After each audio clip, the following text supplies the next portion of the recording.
Nanggigigil, di na malaman anong dulot ng pait. Pinipigil, pinagmumula ng takot at sakit. Tumatagal, ang dalang bigat sa dibdib.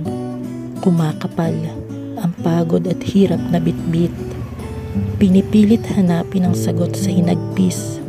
Naiipit sa pagitan ng pagtitimpi at pagtitiis. Pait ang dinadanas sa tuwing minamalas. Galit na nararamdaman, palakas ng palakas. Sa mga dahilan kung bakit ba pinakawalan, iniisip kung ano ang nagawang kasalanan. Sa mga nabuong katanungan at palaisipan, hinahanap pa rin ang mga kasagutan. Ang mga naunang nasimulan at pinaghirapan, tila ba nasayang at nawalan ng kahulugan, na kung maaga lang sanang malalaman, sana'y naagapan o di kaya'y naiwasan. Gusto kong sumabog mula sa loob, dahil ang pusong naghihimutok sa sulok, sobra nang nabubugbog at nadudurog sa mga dumating na problema at pagsubok. Sa gabi ay hindi rin magawang makatulog, sa tuwing pipikit natatakot sa bangungot, kay init kaya't parang ako ay nasusunog sa lupit ng realidad na puno ng dagok. Mga sigaw sa isipan ayaw akong lubayan, kahit hindi ko na gusto at ayokong pakinggan. Magbingi-bingihan man, lagi pa ring nandyan. Maghapon magdamag, ayaw akong tantanan. Sawa na sa nakasanayan, di na mararanasan. Gusto ko nang kalimutan, alaala ng nakaraan. Sa piling ng mga taong aking pinahalagahan, ang sila na naunan akong iniwanan.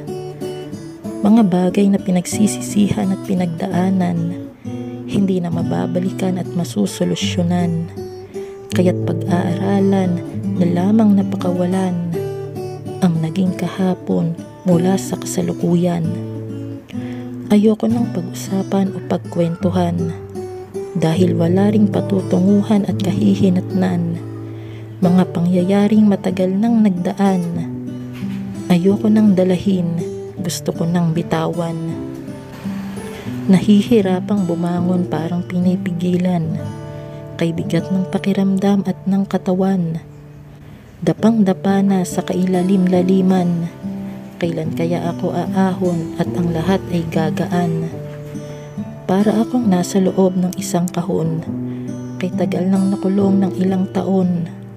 Naghihintay na magkaroon ng pagkakataon, na umayon na ang tamang panahon.